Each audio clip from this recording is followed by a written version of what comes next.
নেপালে একটা 18 বছর থেকে 30 বছরের যুবকরা আজকে যা দেখিয়ে দিয়েছে বাংলায় দরকার আছে।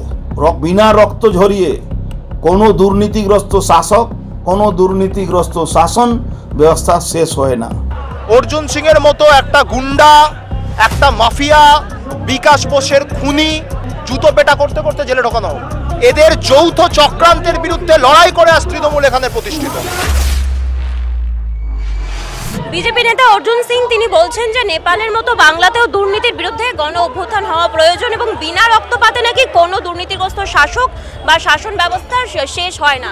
একদম সরাসরি মমতা বন্দ্যোপাধ্যায়কে উদ্দেশ্য করে তিনি এই কথাটা বললেন। আপনারা কি জবাব দেবেন?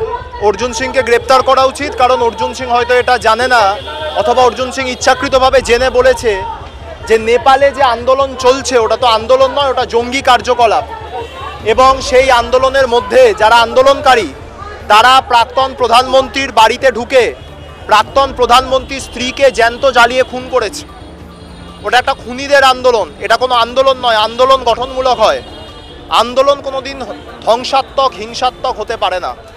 ফলে অর্জুন সিং যদি বাংলার বুকে নেপালের মতো আন্দোলন গড়ে তোলার কথা বলে, নেপালের মতো গণ অভ্যুত্থান গড়ে তোলার কথা বলে, রাজ্য সরকারকে আমরা অনুরোধ করব, প্রশাসনকে ইমিডিয়েটলি অর্জুন সিং এর মতো একটা গুন্ডা, একটা মাফিয়া, বিকাশ বোসের খুনি তাকে গ্রেপ্তার করে জুতো পেটা করতে করতে জেলে ঢোকানো হোক। তিনি তো বলছেন যে আপনারা তার বিরুদ্ধে মামলা করা হয়েছে তৃণমূল কংগ্রেসের পক্ষ থেকে, এবং তিনি বলছেন যত মামলা করা হবে তত নাকি তৃণমূলই তার নামটা গিরিশ বুকে তুলে দেবে।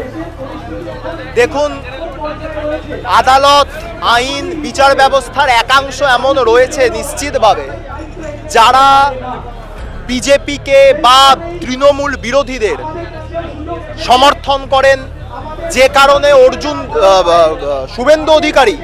শুভেন্দু অধিকারীর কনভয় যখন চণ্ডীপুরে একজন মুসলিম যুবককে সাইকেল আরোহী তাকে পিছে দিয়ে চলে যায়, তখনও শুভেন্দু অধিকারীকে গ্রেপ্তার করা দূরের কথা, বলা হয় এফআইআর করতে গেলে আগে আদালতের অনুমতি নিতে হবে, শুভেন্দু অধিকারীকে আইনি রক্ষা কবচ দিয়ে দেওয়া হয়।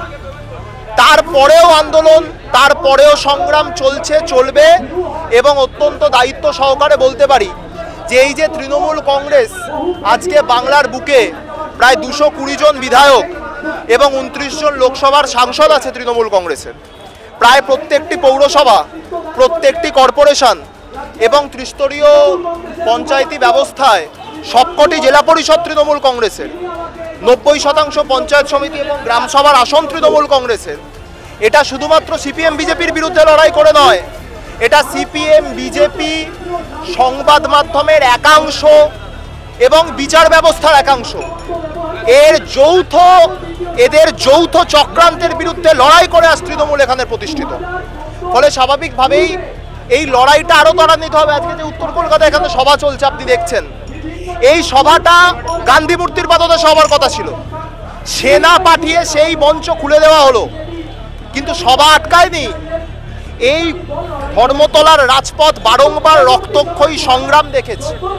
1993-এর 21শে জুলাই রক্তক্ষয়ী সংগ্রামের মধ্য দিয়ে যে সচিত্র পরিচয়পত্রের অধিকার মমতা বন্দ্যোপাধ্যায় সুরক্ষিত করেছিলেন, সে তো বাংলা নয়, গোটা ভারতবর্ষের কাশ্মীর থেকে কন্যাকুমারী প্রতিটি মানুষের পকেটের ভোটার কার্ড সুরক্ষিত হয়েছিল এই ধর্মতলার রাজপথের ওই 21শে জুলাই রক্তক্ষয়ী আন্দোলনের জন্য।